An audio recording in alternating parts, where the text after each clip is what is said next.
Good morning, everyone. Okay, today we're going to be talking about recognizing when you are emotionally stressed. And, when you get emotionally stressed, sometimes we don't even recognize it until it's too late, until we're completely spinning out. So this is just a quick little exercise to show you where you're at with that emotional regulation piece, and it has everything to do with your breath and noticing where it lands.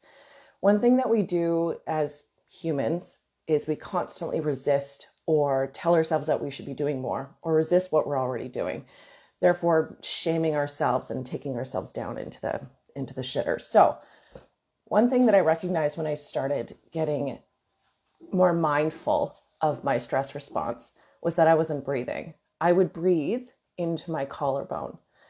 And then every time I'd go to a yoga class and they'd be like, take a deep breath. I would actually find it physically uncomfortable because my shoulders would get tense. Everything would get tense. And it would feel like I wasn't breathing properly.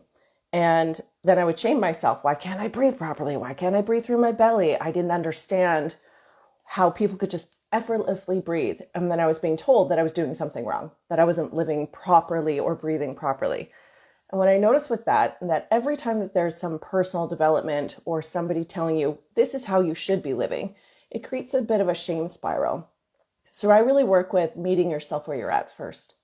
And that's about recognizing where is that breath going. So if you were to breathe in right now, just normally, find the line of where your breath starts to get uncomfortable. So if you're going to take a slow, deep breath in, my breath gets a bit uncomfortable right here.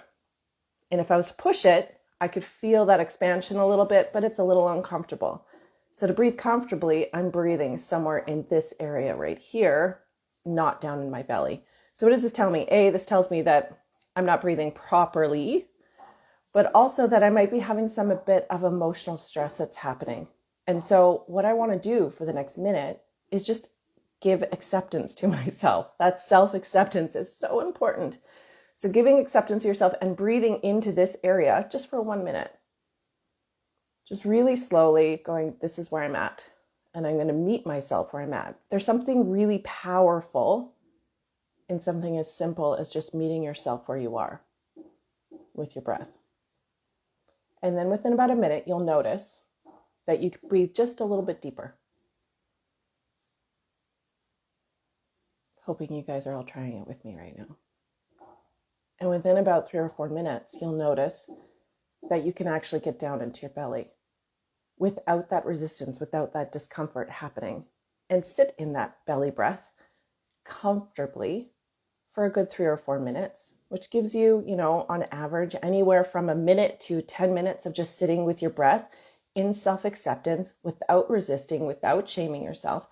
And that tiny little sample of acceptance actually can start to translate in all of these tiny little samples throughout the rest of your life.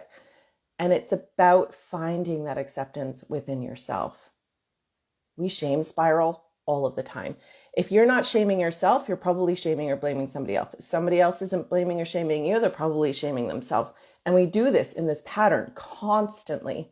And so when we can actually just stop all of the noise, which is near impossible with our brain, but stop all of the noise and just focus on where that line is that we're breathing, we can start the pattern of rewriting the neurosynapses and the neurochemistry in our brain is easy to shift if we just start with the awareness. And awareness is legitimately 50% of the healing process.